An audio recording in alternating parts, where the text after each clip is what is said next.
Përshëndetje, përshëndetje. Ku jemi këtu me parashikimin e datës 14 mars të 2025. Gëzuar ditën e verës. Kudo ndodheni, në Shqipëri, në diasporë, edhe në Mars po deshët.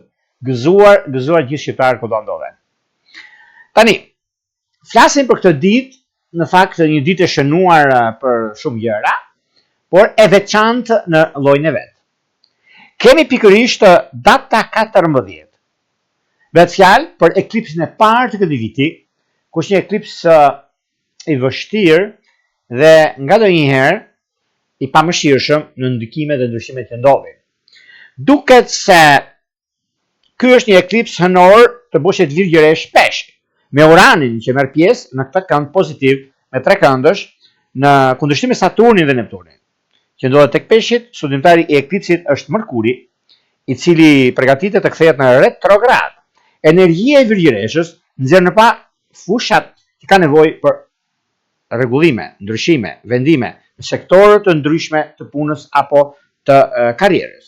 Në një farë mënyrë me këtë hënë të plot të eklipsit hënor, duket se disa gjëra në çështje profesionale apo në çështje të tjera për dishmërinë tonë, duket se jemi gati për të zhvilluar ose për të përfunduar një çështje financiare, një çështje ligjore, një problem që mund të kemi. Të gjitha këto mund të ndryshojmë, rregullojmë sot.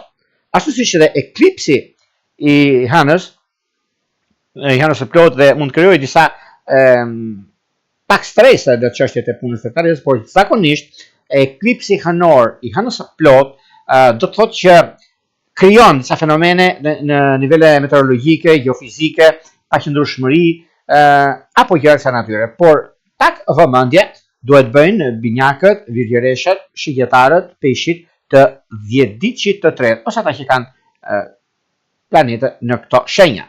Në të njëjtën ditë, nga ora 11:01 e tutje, kemi gjashtkëndshën e diellit që formohet tek Peshqit me Uranin në Dem. Një kënd shumë interesant për të bërë ndryshime, për të gjëra të mira dhe promovuar që kanë bënë me surpriza shumë të mira në punë, në karrierë, në ndryshime, dhe kjo bën mbas kësaj ore, pra mbas orës 11:01 e tutje, keni mundësi dhe rëndësi në gjëra të mëdha që do të ndikojnë, do të diktojnë. Dhe kjo kryesisht shenjat e grupit të ndryshueshëm kanë të bëjnë mbas orës 11, nga ora 5 e mëngjesit deri në orën 10:48, pra kemi këto eklipset, kemi ndikimet në këto orë, nuk bëjmë takime të rëndësishme, vendime që mund të marrin, por mbas orës 11 bëjmë çfarë duam. Dhe kjo do të thotë që ka të bëjnë binjakët, shigjetarët, virgjëreshat dhe peshqit, apo shenjat fikse, Dem, Akrep, Luan, Jor, të 10 ditëqit të tretë, ose ata që kanë planete në këto shenja, pra ka indikim favorit. Vini pas